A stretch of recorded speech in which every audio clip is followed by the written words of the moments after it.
सहना भवतु सहनौ भुनक्तु सह वीर्यं करवावहै तेजस्विनावधीतमस्तु मा विद्विषावहै। ॐ शान्ति शान्ति शान्तिः।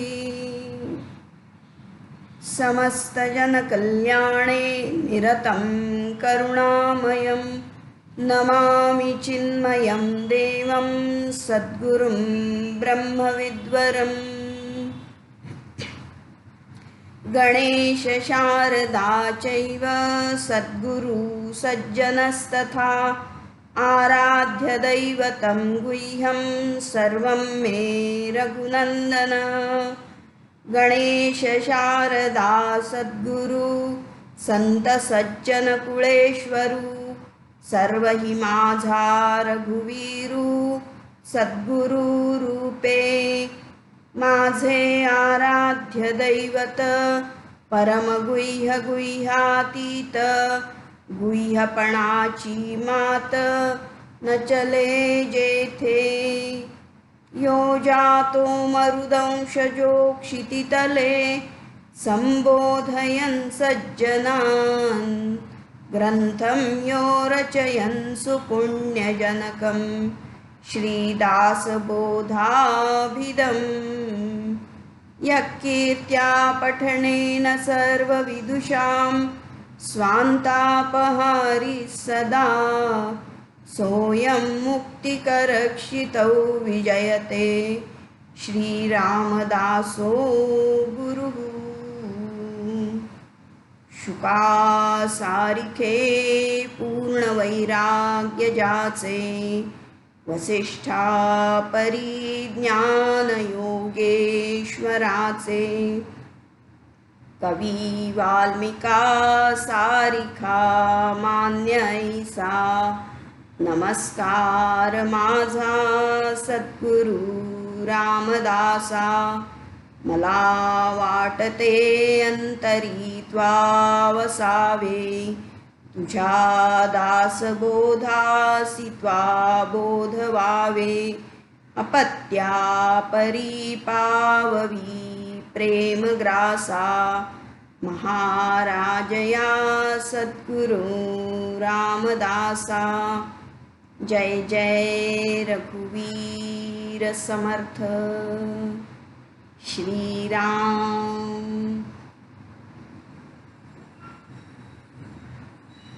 आपण पाहिलं की हा जो मूर्ख लक्षण हा दशक आहे, मग मूर्ख लक्षण पाहिली, कुविद्या पाहिली, आणि मग आता इथे काय आहे की त्याचा अभ्यास करायला सुरुवात केलेला आहे। त्याचं मूळ काय आहे ते शोधायला सुरुवात केलेली आहे। आणि हे सगळा हा खेळ जो आहे तो त्रिगुणाचा खेळ आहे, आणि त्यातला सात्विक राजसिक तामसिक या 3 गुणांचा खेळ, आणि त्यातला आपण हा रजोगुण पाहतो आहोत। सुरुवातीला काय रजोगुणाचं जे रूप समर्थांनी सांगितलेलं ते आपण पहिलं बघूया, आणि ते ऐकत असताना नक्कीच आपल्या मनामध्ये बरेच काही विचार येत असतील, त्या विचारांचा विचार आपण नक्कीच करूया। श्रीराम। जे जे दृष्टी पडिले ते ते मने मागितले लभ्य नसता दुःख झाले तो रजोगुण श्रीराम. हा रजोगुण असा आहे की जे काही आहे ते सगळं हवं असतं, म्हणजे तो एवढंच घेत नाही की ते अगदीच अलभ्य आहे, दुसरीकडे आहे, ते फक्त तो घेत नाही. पण तरीसुद्धा होतं काय, जे जे दृष्टीस पडिले ते ते मागितले. जे काही दिसतं सगळं पाहिजे असतं. आणि म्हणूनच याच आपल्या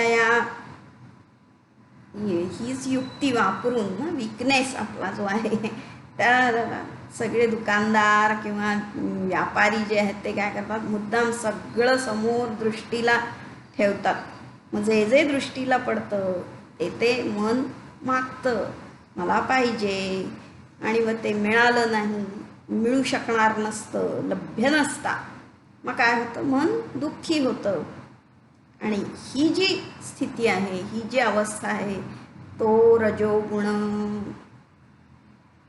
हे दिसेल ते म्हणजेच काय की आमची इंद्रिय सतत बाहेर असतात, इतकं कर्मरत असतात, हे पाहायचं ते पाहायचं, कुठेतरी काहीतरी ऐकायचं, काना कोपऱ्यात जाऊन, आणि लगेच मन मागतं, अरे असं झालं, मग हे मला पण पाहिजे, मग मला जर मिळालं नाही, त्यांना मिळालं, माझ्याकडे नाही आहे, मग दुःख, चिंता. आणि त्या दुःखाचं मग काय परिणती होते, रागामध्ये, भांडणामध्ये, आणि नाहीतर मग आपणच आपल्याला कोसत बसतो, नशीब आणि कोणाकोणाला म्हणून तर आधी सगळं सांगितलं ना, देव कैचा धर्म कैचा वगैरे. मग देवाला पण आम्ही कुठला देव वगैरे काही हे नाही. मन आपलं रंजन करणारा हा रजोगुण आहे. मग आणखीन मग रंजन काय आहे ते दुसरं आहे, पण आणखीन मग 24 तास तर सगळ्यांना मिळालेले आहेत, पण मग रे जरा मजा करू काहीतरी. श्रीराम विनोदार्थी भरे मन, शृंगारिक करी गायन, राग रंग तान मान तो रजोगुण श्रीराम. विनोद करायचे, कोणीतरी काहीतरी जोक अमुक तमुक सगळं केलं की मजा वाटते त्याची. आणि शृंगारिक गायन, तमाशे लावण्या, जिथे शृंगार सगळं आहे, अश्लीलता आहे, असले सगळे रागरंग तानमान, हे सगळं ऐकायला आवडतं सगळं. आणि तो काय आहे, तो रजोगुण आहे. आणि आपण बघतो की आज हे एवढं सुंदर, जो अतिशय फार मोठा शोध जो लागलेला आहे, दूरदर्शन, टेलिव्हिजन किंवा हे लॅपटॉप, कम्प्युटर, जिथे आपण सगळ्या विश्वाचा जो पाहू शकतो, जाणू शकतो. पण तरी त्याचा उपयोग जो आहे तो कशाकरता जास्त केला जातोय, विनोदार्थी भरे मन, शृंगारिक गायन, बस मनाचं मनोरंजनासाठी आपण याचा जास्त उपयोग करतो आहोत.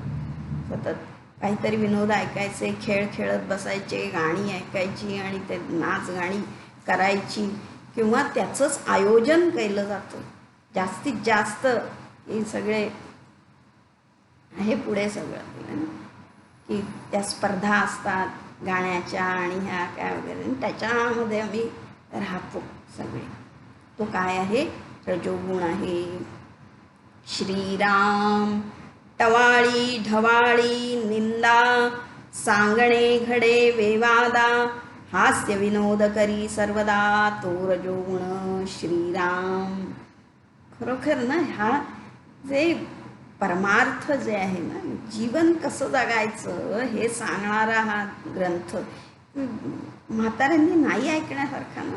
तर हे सगळं चित्र जे आहे, हे वर्णन कोणाचं बरं आहे, तरुण पिढीचं आहे ना.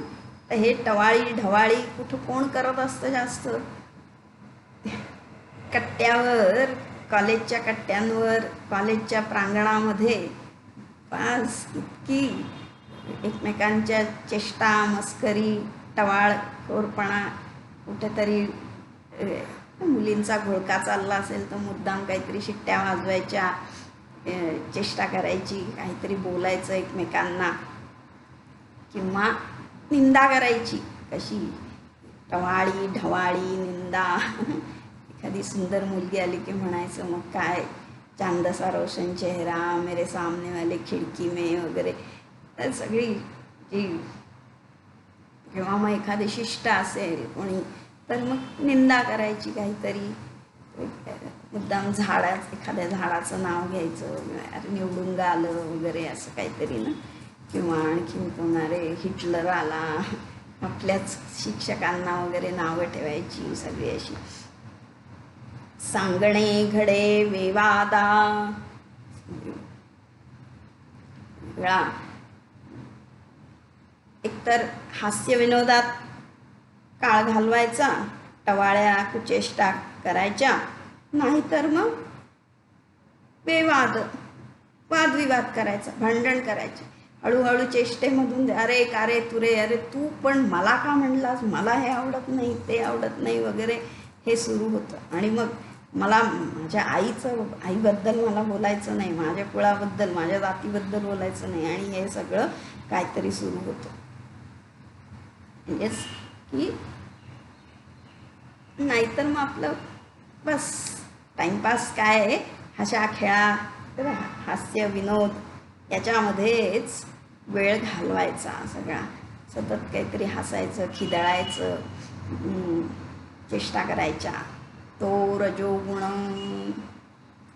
श्रीराम.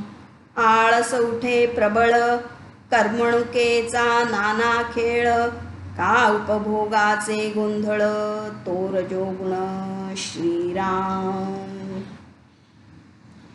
आळस उठे प्रबळ.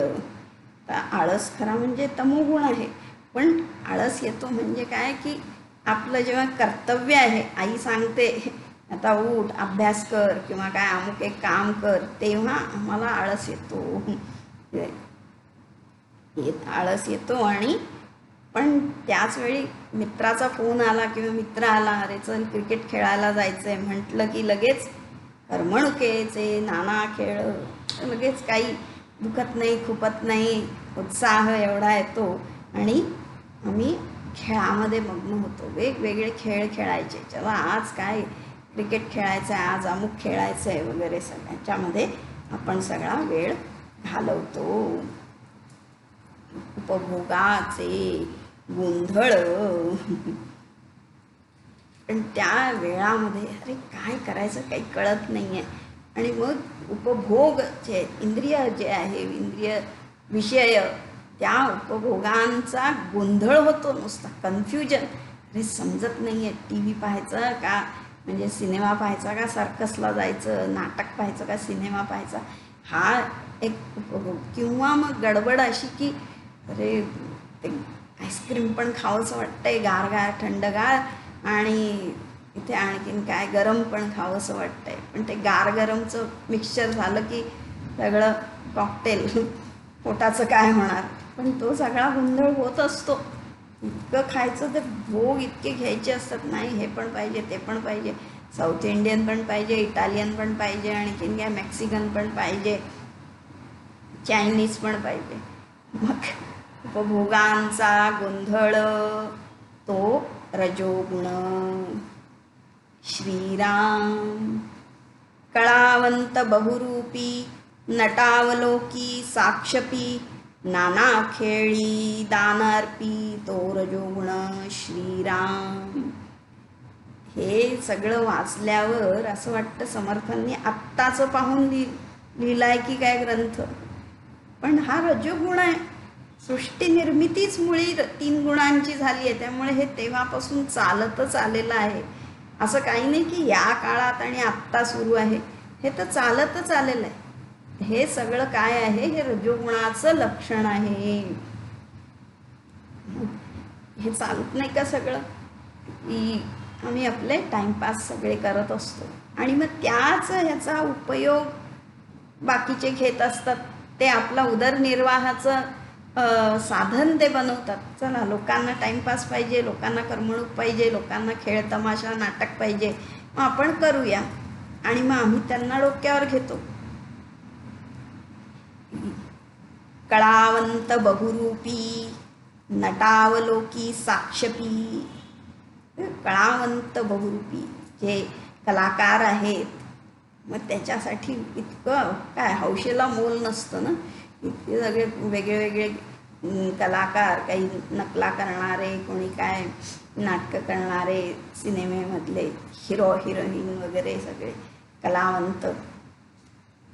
हे सगळं याच्यानंतरचा भाग पण ऐकायला महत्त्वाचा आहे. नाहीतर मग समर्थांनी असं का म्हणलं आणि त्याचं विश्लेषण करणारे आक्षेप सगळे घेऊ शकतील. कलावंत आणि त्या कलेचा खेळामध्ये रमणारे जे आहेत त्याच्याबद्दल आक्षेप इथे नाही, त्या दृष्टीने नाही आहे. दोषाच्या दृष्टीने आपल्याला हे पाहायचंच नाही आहे. पण रजोगुण काय आहे तो आपण पाहतो आहोत, आणि त्याच्या मागचा जो विचार आहे तो आपण करणार आहोत पुढे. तर अनेक कलावंत हे आहे, बहुरूपी नटावलोकी साक्षपी. नट नट्या वगैरे नाही, बऱ्याच ते काय दुकानांमध्ये वगैरे रसाच्या गुऱ्हाळात गेलं की पूर्वी छान सगळ्या देवांचे फोटो असायचे, नवनाथाचे वगैरे. पण आजकाल सगळे नवनाथ बदललेच ना. नटनट्यांचे चित्र असतात, किंवा घरामध्ये सुद्धा त्यांचे चित्र लावतात आणि अवलोकन त्याचं करायचं, त्यांनाच पाहायचं. नटावलोकी म्हणजे अनेक वेगळे वेगळे कलावंत आणि बहुरूपी नट नट्या त्यालाच आम्ही पाहत असतो. आणि नाना खेळी दान अर्पी. पैसा मिळाला आहे, मग तो पैसा कशामध्ये लावायचा? खेळामध्ये लावायचा. सट्टा बाजार किंवा आणखीन काहीतरी स्पर्धा, आणखीन काय 2020, आणि मग त्याच्यामध्ये पैसे लावायचे आणि तो खेळ खेळायचा. खेळ खरा खेळासाठी असतो, पण त्याच्यामागे बिझनेस केला जातो. अरे मजा येते, चला खेळू. आणि मग तो पैसा सगळा आपल्या सगळ्या आयुष्याची कमाईसुद्धा त्याच्यात लावली जाते. सट्टा, शेअर बाजार, अमुक तमुक. तो काय आहे? रजोगुण आहे. ती शेळी जशी असते, शेळी काय करत असते ना, तिच्या तोंड बांधून ठेवतात खरं म्हणजे घोडा शेळी वगैरे. पण ते शेळी जर रानात सोडली मोकळी तर ती काय खात नाही बरं, वाटेल ते ती सगळ्या प्रकारचा पाला खाते. असं म्हणतात ना की एकदा शेळीची नोंटाची स्पर्धा लागली. हे सगळे स्पर्धाच लावतात पैशाने. प्राण्यांच्या स्पर्धा पण लावतात. घोड्यांची रेस लावली, आणखीन काय कोंबड्यांची झुंज लावली, बकऱ्यांची टक्कर लावली, मेंढ्याची टक्कर. तुझा का माझा बदल, त्यांचा बिचारांचा जीव जातो आणि त्याच्यात आम्ही पैसे लावतो. ती शेळी जी आहे त्या उंटाने सुद्धा सगळं खाल्लं, पण त्याला शेर खाता आला नाही. कारण ते शेर इतके काटे असतात आणि त्या काट्यांच्या आतमध्ये छोटंसं पान असतं आणि ते सुद्धा ती खाते. असं की ती शेळी जशी सगळं वनस्पती खाते, बघत नाही, सगळ्या वनस्पती ती खाते. पण तसंच हा रजोगुण जो आहे त्याला सगळ्या इंद्रियांचा उपभोग घ्यायचा असतो. सगळे खेळ बघायचे असतात, आणखीन काय नटनट्यांचे चेहरे बघायचे असतात, आणखीन काय हास्यविनोद करायचा असतो, गाणी ऐकायची असतात. सगळं ते काय आहे? तो रजोगुण. आता नुसतंच फक्त छान बघायचं ऐकायचं एवढंच नाही, तर आणखीन बॉटल आहे ना महा, अरे मजा करो क्या जीवन है. तर मग उन्मत्त द्रव्यावरी अतिप्रीती, ग्रामज्य आठवे चित्ती, आवडे नीचाची संगती, तो रजोगुण श्रीराम. उन्मत्त द्रव्य, मादक द्रव्य. आम्ही तर चहा वगैरे घेतो, पण त्याच्याही पुढचा त्याला काही एवढं विशेष नाही ना. की तरुण पिढी आता एन्जॉय करायचं आहे, पार्टी करायची म्हटलं निमित्त फक्त शोधायचं, कोणाचा वाढदिवस, कोणाचं काय परीक्षेत यश मिळालं किंवा स्पर्धा जिंकली, कुठला खेळ सामना जिंकला की पार्टी करायची. किंवा मग रोज ते पण एक आठवड्यातून एकदा करायचं. मादक द्रव्य आणि त्याच्यावर अतिप्रीती म्हणले, मादक द्रव्यावर अतिप्रीती. ते घेतल्यानंतर मग काय बरळतील माहिती नाही. ग्रामज्य आठवे चित्ती, ग्रामज्य तर अश्लील भाषा किंवा शिव्यागाळी करणं किंवा जे मैथुन वगैरे अशा प्रकार तेच मनामध्ये आठवतं. आवडे नीचाची संगती. आता हे सगळं असं करणारे कोण आहेत बरं? सगळ्या अधम अशाच प्रकारचे लोक. कुठे आम्ही जाऊ, कुठल्या भागात जाऊ की हे जिथे मिळतं सगळं त्या अशा ठिकाणी आम्ही जात असतो. तो रजोगुण. आणि हे सगळं करण्यासाठी आम्ही काय पातळी गाठू ते माहिती नाही आहे.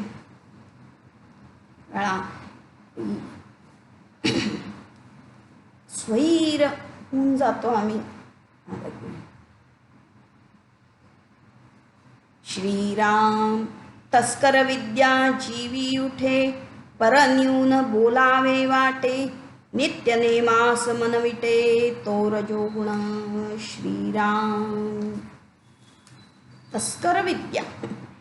पैसे आता इतकं खेळामध्ये मन रमतं आणि मग त्याच्यात आम्ही हारतो आणि मग त्याच्यातून बाहेर पडता येत नाही. मग आम्ही काय करायचं? तस्कर विद्या जीवी उठे म्हणले. तस्कर विद्या कोणती आहे? चोरी करणे. त्या चोरी करायची पण इच्छा होते, वाटेल ते काही करायचं हे सगळं नाही ना. ही सगळी चैन छान छौकी जी आहे, मादक द्रव्य, आणखीन काय पार्ट्या आणि सगळे गेम आणि हे सगळे प्रकार, मग तेव्हा इतकी प्रवृत्ती अशी होते की काहीही करायचं जर हे झालं तरी ते त्याच्याकडेच आमची प्रवृत्ती होत असते. कोणताही उद्योग करायचा काही वाटत नाही त्याला. आणि मग प्रसंगी चोरी पण करायला त्यात काय होतंय, कोणाला कळणार आहे काय आजकाल असं. आणि आम्ही आमच्याच घरात चोरी करतो किंवा आणखीन कुठेतरी करतो वेड्या वाकड्या मार्गाने काहीतरी. ती चोरी करण्याची इच्छा होते आणि ते करायचं आणि त्यात पुन्हा परन्यून बोलावे वाटे. खोटं बोलायचं, दुसऱ्याला नावं ठेवायची, दुसऱ्याबद्दल वाईट बोलायचं, उणं काढायचं. दरा लागी कष्टाळू प्रपंची, नित्यनेमास मनविटे, तो रजोगुण. हे सगळं आम्ही करतो पण जे खरं करायचं आहे ते सगळं बाजूलाच राहतं.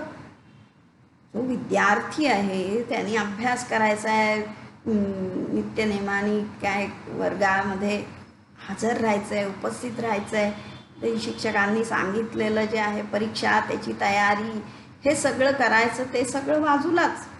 किंवा एखादा गृहस्थ आहे, त्याला मुलं बाळं आहेत, जबाबदारी आहे, घरचे प्रपंच आहे, धर्म आहे, देव आहे, हे सगळं बाजूलाच राहतं.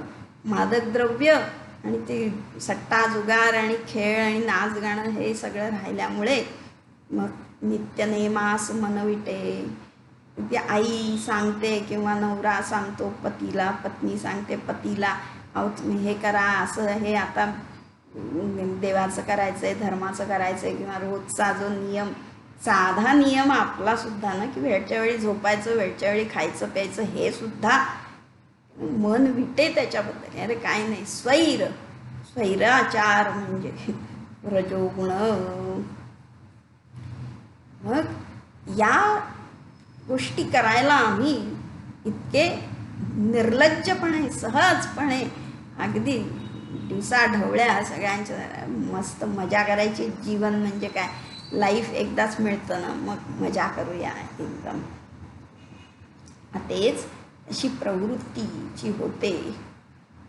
आणि मग आता जे करायला पाहिजे नित्यनेम जे आहे आपल्याला देव धर्म काही सांगितले त्याबद्दल काय वाटतं, मन विटतं.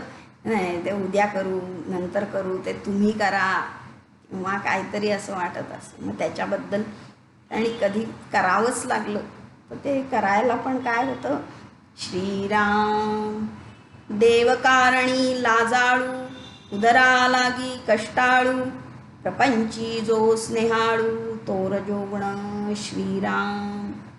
देवकारणी लाजाळू, देवाचं कार्य करायचंय, मंदिरात जायची लाज वाटते नाही, कुठं नाही आम्हाला सांगायचे सत्संगाला जायला लोक काय म्हणतील, आत्तापासूनच सत्संग अध्यात्म वगैरे म्हणतात. नमस्कार करायला सुद्धा जे कोणी बघतंय का आपल्याकडे, इतकी लाज वाटते. देवाला नमस्कार करायला लाज वाटते, देवाचं कार्य करायला, काही त्याचं कथा कीर्तन ऐकायला आम्हाला लाज वाटते. ह्या वयात कुठलं कथा कीर्तन करायचं मनाला, पण आम्ही ते चुकीचं करताना काही लाज वाटत नाही, विसरूनच गेलो आम्ही सगळं. पोट भरण्यासाठी वाटेल ते कष्ट तयार करायचे, पण आत्मोन्नतीसाठी त्या परमेश्वर आपल्या हृदयामध्ये जो आहे त्याचं काही चिंतन, त्याचं नामस्मरण, त्याचं काही एखादा उत्सव, काय नवरात्र केलं, पूर्ण 9 दिवस काही व्रत केलं की 8 तास फक्त जप करत राहणार, ते सगळं करायला वेळ पण नाही. आणि त्याच्याबद्दल एवढं सगळं असं लोक काय म्हणतील, आपण प्रपंची आहोत, आपले कष्ट करायचे, नोकरी करायची, बस. पोटासाठी वाटेल ते कष्ट आणि कितीही त्याला काही मग थकत नाही तो. गाड्या पकडायच्या, धावपळ करायची, वर खाली, काय कोणाच्या घरी जाय म्हणजे काय लोकांची हंजी करायची, त्यांचे पाय धरायचे, पण देवाला मात्र नाही. असा जो प्रपंची स्नेहाळू, प्रपंचामध्ये फार त्याला स्नेह आहे, प्रेम आहे, जोडलेला आहे, तो रजोगुण श्रीराम. गोडग्रासी आळकेपण, अत्यादरे पिंड पोषण, रजोगुणे उपोषण केले नवचे श्रीराम. रजोगुणाला काय म्हणले, गोडग्रासी आळकेपण. गोडग्रास गोडगोड पदार्थ, छान लाडू पेढे अमुक याच्याशी फार आळकेपण आहे, फार हाव असते. गोड पदार्थ खायला आवड असतात. वा आज काय करायचं, जिलेबी करायची, आणखीन काय उद्या काय लाडू करायचे त्याच्यामध्ये. आणि त्यादरे पिंड पोषण उपोषण केले नवचे. पिंडपोषण उदरभरणं, फक्त या शरीराच्या पोषणाकडे तेवढं लक्ष द्यायचं. अरे ते पोटाला खूप छान असतं, भूक तिन्ही ठाव, आता काय नाश्ता, मग जेवण, रात्रीचं जेवण, तोच विचार आणि तेच करणं आणि त्याच्यासाठीच सगळं करणं जे आहे पिंडपोषण, शरीराचं पोषण करणे. पण उपोषण केले न वचे, उपोषण कधीच होत नाही. एखादा उपास केला, काही एकादशी केली, चतुर्थी केली, हे कधीच होत नाही. अत्यादरे, अगदी आदराने त्या पिंडाचं पोषण मात्र होत नाही. नाही हे चांगलं, हे खायला पाहिजे, किंवा अरे चमचमीत खायला पाहिजे, पण उपास कधीच नाही. तुम्ही करा उपास, दुसऱ्यांनी करायचा, आपण नाही. तो रजोगुण श्रीराम. शृंगारिकते आवडे, भक्ती वैराग्य नावडे, काळा कळा लाघवी पवाडे, तो रजोगुण श्रीराम. जितकी आम्ही हे रजोगुणी वृत्ती वाढवू किंवा त्याच्यामध्ये राहू, तितका तो रजोगुण वाढत जातो. आणि मग त्याच्यामध्येच आवड ती असते. रजो रागात्मकम विधी, इतकी आसक्ती त्याच्यामध्ये होत असते. आणि मग ते इंद्रियांचे आम्ही गुलाम होतो, आणि त्या इंद्रियांचे विषय जे आहेत, त्या मनाला बस मला हे हवं आहे, जे खूप छान आनंद देणारं हलकं फुलकं आहे, ते आम्हाला आवडायला लागतं. पण त्या मनाला उन्नतीकडे नेणारा विचारणे काहीतरी ते मात्र काही आवडत नाही. मग शृंगारिकते आवडे. जे शृंगारिक आहे, छान छान छान दिसणारं आणि काय आहे ते सगळं आवडतं. की कला कौशल्य वगैरे त्याच्यामध्ये सगळं असं मन शिरत असतं. पण भक्ती वैराग्य नावडे. देवाचं काही नामस्मरण, त्याची भक्ती, कधी मंदिरामध्ये जायचं, पूजा करायची, काही अभिषेक केला, अर्चना केली, काही भोजन घातलं, सगळ्यांना प्रसाद वाटला, ते सगळं मात्र आवडत नाही. तो काय आहे? तो रजोगुण. श्रीराम नेणोनिया परमात्मा सकळ पदार्थी प्रेमा बळात्कारे घाली जन्मा तो रजोगुण. श्रीराम नेणोनिया परमात्मा. हे सगळा असा हा प्रवास, जे दिसतं ते मला पाहिजे आणि ते मिळवण्यामध्येच आम्ही गुंततो आणि मिळालं नाही तर दुःखी होतो, चिडतो, रागावतो आणि ते मिळवण्यासाठी वाटेल ते करतो. उन्मत्त द्रव्य, चोरी आणि काय जे नीचांची संगती सगळी करतो. पण नेणोनिया परमात्मा हे सगळं कुणावाचं चाललेलं आहे. त्या परमात्म्याला आम्ही पाहतच नाही. तो आपल्या हृदयामध्ये असलेला, जो सतत दिवस रात्र आपलं पोषण करणारा, आपली काळजी घेणारा, आपल्याला ही शक्ती देणारा, इच्छाशक्ती, ज्ञानशक्ती, क्रियाशक्ती, सगळ्या प्रकारची शक्ती देणारा जो परमात्मा नेणोनिया, त्याची कधी जाणीवच नाही. ते कधी असं आहे ह्याचा कधी आम्ही विचारच जो करत नाही. तसा सकळ पदार्थी प्रेमा, बाहेरच वृत्ती आहे. परांची खानी वितृणत स्वयंभू परांग पश्यंती. या जेव्हा ही निर्मिती झाली तेव्हा त्या इंद्रियांना शाप दिला ब्रह्मदेवाने, म्हणजे तुम्ही बाहेरच पाहाल नेणोनिया परमात्मा.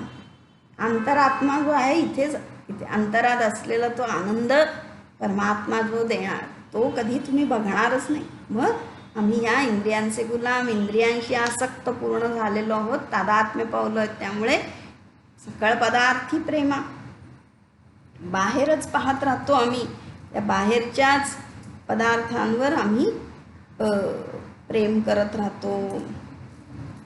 पण खरं त्याच्यामध्ये तो व्याप्त असलेलं जे तत्व आहे, जो परमात्म तत्व आहे, ते सच्चिदानंद घन सर्व, ते कधीच आम्ही दिसत नाही आपल्याला, ते पाहत नाही. आणि त्यामुळे काय होतं? बळात्कारे घाली जन्मा तो रजोगुण. पुनरावृत्ती, पुन्हा पुन्हा आपल्याला यावं लागतं. आम्ही तो परमात्मा जाणत नाही, पुन्हा यावं लागतं. श्रीराम असो ऐसा रजोगुण लोभे दावी जन्ममरण. प्रपंची तो सबळ जाण दारुण दुःख भोगवी. श्रीराम. तर अशा प्रकारे म्हणले असो. आता किती लांबवायचं, अजून काय काय सांगायचं. आणि जास्ती करून समाजामध्ये जे दिसतं आहे ते हे सगळं चित्र आपल्याला दिसतं आहे. कुठलंही म्हणजे जबाबदारी घेतलेले जे आहेत ते पण रजोगुण वृत्तीचे, आणि ज्यांची जे आश्रित आहेत ते पण रजोगुणी वृत्तीचे आहेत. असो ऐसा रजोगुण. पण त्याच्यामुळे काय होतं की मन जे आहे ते बहिर्मुखी राहतं, विषयांची आवड होते आणि ते मिळवण्यासाठीच आम्ही प्रयत्न करत राहतो, कर्म करत राहतो. आणि त्या कर्मामुळे आमच्यातले विकार वाढत राहतात. लोभ वाढतो, कामना वाढते, मद मात्सर्य हे सगळं वाढत राहतं, वासनांचे ढिगारे वाढत राहतात आणि त्या वासना अतृप्त त्या भोगण्यासाठी आम्हाला परत यायचं आहे. लोभे दावी जन्ममरण, कारण ते पूर्ण होत नाही. शरीर तर जीर्ण होऊन जातं आणि ते शरीर त्या भोगासाठी पुरतच नाही, कारण आमचे वासना अशा काहीतरी असतात ना की काहीतरी वाघ सिंह अशा वासना आमच्या इतक्या बळावतात. मग ह्यावेळी या देहामध्ये नाही, त्या देहामध्ये जा आणि करा म्हटले. असा जो आहे तसे बळात्कार असा तो प्रपंची तो सबळ जाण. शबल आपल्याला लक्षात ठेवायचं आहे ते की हा जो शबल जो आहे, अनेक रंगीबेरंगी मिश्रण असलेला हा जो रजोगुण जो आहे, त्याच्यामुळे काय होतं शेवटी, दारुण दुःख भोगवी, अतिशय दुःख भोगावं लागतं. आणि मग संसार एवढा सगळा करायचा आणि तरी आम्ही दुःखच. सगळे एकमेकांसाठी करतात, प्रेम करतात, पण तरी एकमेकांवर परत रागवायचं, रुसायचं. काय हे दारुण दुःख कोण देत आहे, तर रजोगुण देत आहे. एखाद्या श्रीमंताचं लग्न आहे आणि मग त्याच ते वऱ्हाड निघतं आणि त्या वऱ्हाडामध्ये सगळ्या बैलगाड्या वगैरे असतात, बैल असतात, पण ते मोठं श्रीमंतांचं वऱ्हाड आहे आणि ते बैल आहेत. मग बैल असले म्हणून काही श्रीमंताचं म्हणून त्याला काही ते पेंडा सुटत नाही. त्या पेंड्याचं जे त्याच्या कपाळी आहे तो पेंडाच त्यात तो खाला लागतो, तो कधी जात नाही. तसंच ह्या रजोगुणी पुरुषाच्या हाती कधीही विश्रांती म्हणून नसते. दारुण दुःख, दिवस रात्र कष्ट करायचे, प्रपंचमध्ये अडकायचं. सा जरी म्हणजे जो भिकारी जो आहे, भिकारी समजा राजवाड्यामध्ये सगळे भोग त्याला मिळाले तरी पण तो राजा नाही होत ना. असा हा शबल रजोगुण आहे हे सगळं.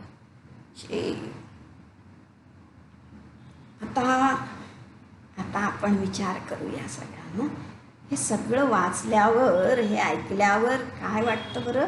पहिलं वाटतं अरे बापरे, हा रजोगुण आहे, मग फेकून द्या आता, तो अजिबात नको.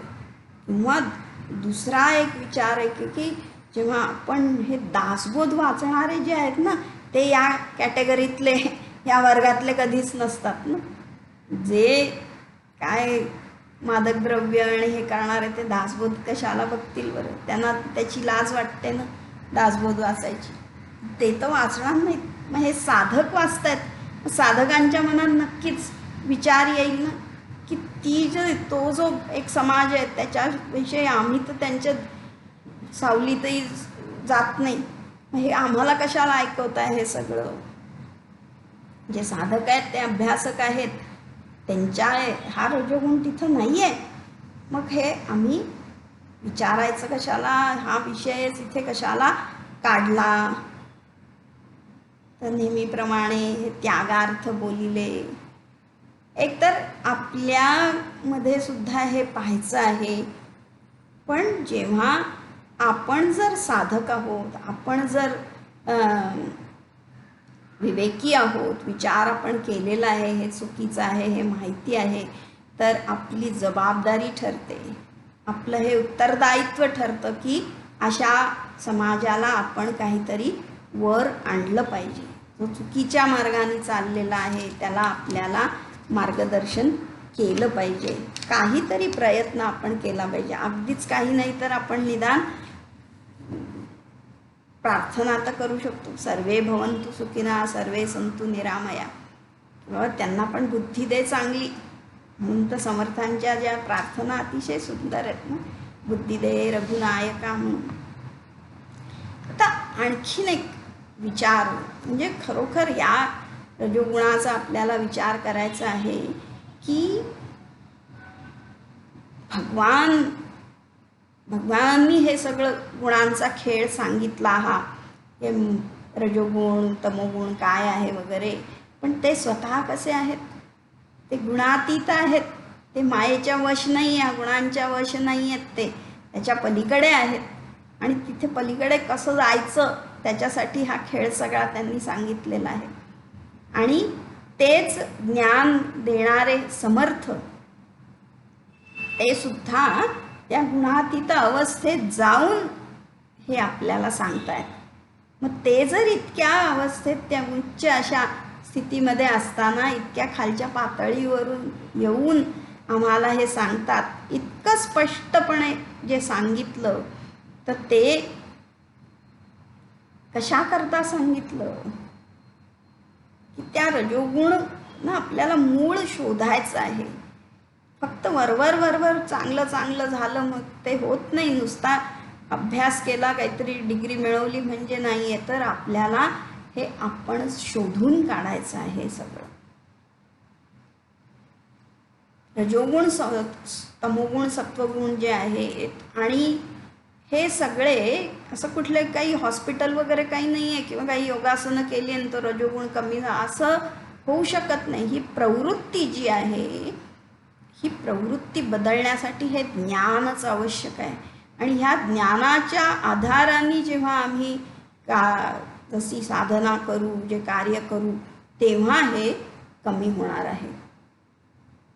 तसा ही आता तो सगळा विचार आपल्याला करायचा आहे की हे सगळं वाचत असताना असं वाटतं की हे सगळं आम्हाला का सांगता आहेत वगैरे. तर आता आपण संपूर्ण विचार करायचा आहे की समर्थांनी जी व्याख्या केलेली आहे, रजोगुण काय म्हणलं, रजोगुणे पुनरावृत्ती. आणि मग इथे पुनरावृत्ती आली की नाही, बरोबर उपक्रम आणि उपसंहार, की इतका लोभ वाढतो आणि लोभे जन्ममरण प्रपंची दारुण दुःख भोगवी. व इतका प्रपंचामध्ये सबळ असतो आणि दुःख त्याला भोगावं लागतं, पुन्हा पुन्हा यावं लागतं. आणि हे करणारा जो आहे तो रजोगुण आहे. आणि सत्वगुण काय म्हणलंय, भगवत भक्ती. भगवत भक्ती म्हणजे सत्वगुण आहे. अच्छा, म्हणजे मग भगवत भक्ती करायची, हे सगळं काही करायचं नाही का? तसं नाही आहे. मग भगवत भक्ती करणं म्हणजे काय, आपण त्या दिवशी पण बघितलं ना की पोट भरू की भक्ती करू, सांगा आम्ही काय करू.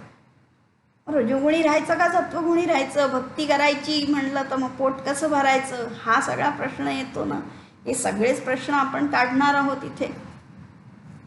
की जर तर मग आता त्याच्याही आधी आपल्याला जायचं, मुळी देह हा त्रिगुणाचा, देह हा त्रिगुणाचा आहे.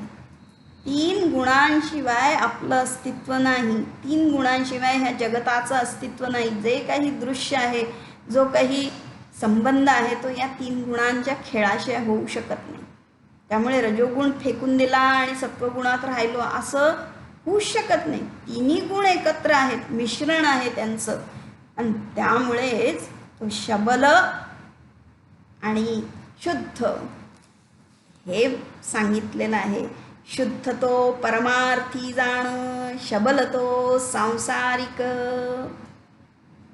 जो शबल आहे तो सांसारिक आहे. आणि त्या संसारिकाला मग ते दोनही येती एक जाती, तो सगळा त्रिगुणाचा खेळ म्हणजे हे शबल, रंगीबेरंगी सगळी. मग तो शबल जो आहे तो काय होतो, प्रपंची तो सबळ जाण, प्रपंचामध्ये अडकतो, संसारामध्ये अडकतो. पण जो शुद्ध आहे तो परमार्थाकडे लागतो. आणि म्हणूनच की हा रजोगुण आम्ही जर शुद्ध केला, 3 गुण तर असणारच आहेत. हे रंगीबेरंगीच आहे दुनिया सगळी.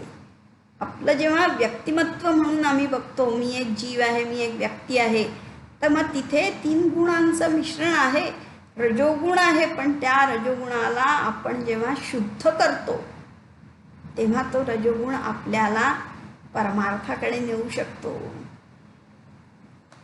जी कर्म तर आहेच आहे, पण मग ते कर्म शुद्ध कसं करायचं याप्रमाणे आपण पाहू शकतो. जसं आता या सगळ्या ज्या ओव्या सांगितल्या, तर आपल्या मनामध्ये जे आक्षेप आलेले असतील ते नक्कीच होतात ना, की सुरुवातच केली माझे घर माझे संसार वगैरे, मग आपल्याला वाटायचं म्हणजे काय, आमचं घरच नसायला पाहिजे, आम्ही घर बांधायचंच नाही, संसार करायचाच नाही, मुलं बाळ प्रपंच काही लेकी सुना हे सगळं नाहीच करायचं, असा प्रश्न आपल्याला पडू शकतो. पण घराशिवाय कोणी राहू शकतं का? आणि समर्थांनी नाही का एवढं मोठं गडावर एवढं मोठा आश्रम बांधलेला आहे, एवढं मोठं स्वयंपाकघर आहे, त्यांची एवढी मोठी पातेली भांडी बघितली तर केवढा मोठा त्यांचा प्रपंच आहे. पण मग इथे रजोगुणाचा काय संबंध, कसा आहे करायचा आहे? तर जेव्हा कर्म हे आहेच आहे, घर आहे, संसार आहे, पण त्याच्यामागे जेव्हा शुद्धता येते, माझा माझे हे जे ना हे रजोगुण आहे, ते जेव्हा जातं, जेव्हा सात्विकतेने आम्ही काही करू, शुद्ध सात्विकता नाही, त्याचा विषय वाढत जाईल तसं ते सात्विकता काय आहे ती आपल्याला कळत जाईल. गुणातीत होऊन जेव्हा आम्ही करू तेव्हा तो अगदी पुढचा विचार, जेव्हा खरोखर आपण जेव्हा म्हणतो माझं घर माझा संसार, आहे का आपला संसार हा, तर आपण विचार करू त्याचा उद्या. जय जय रघुवीर समर्थ.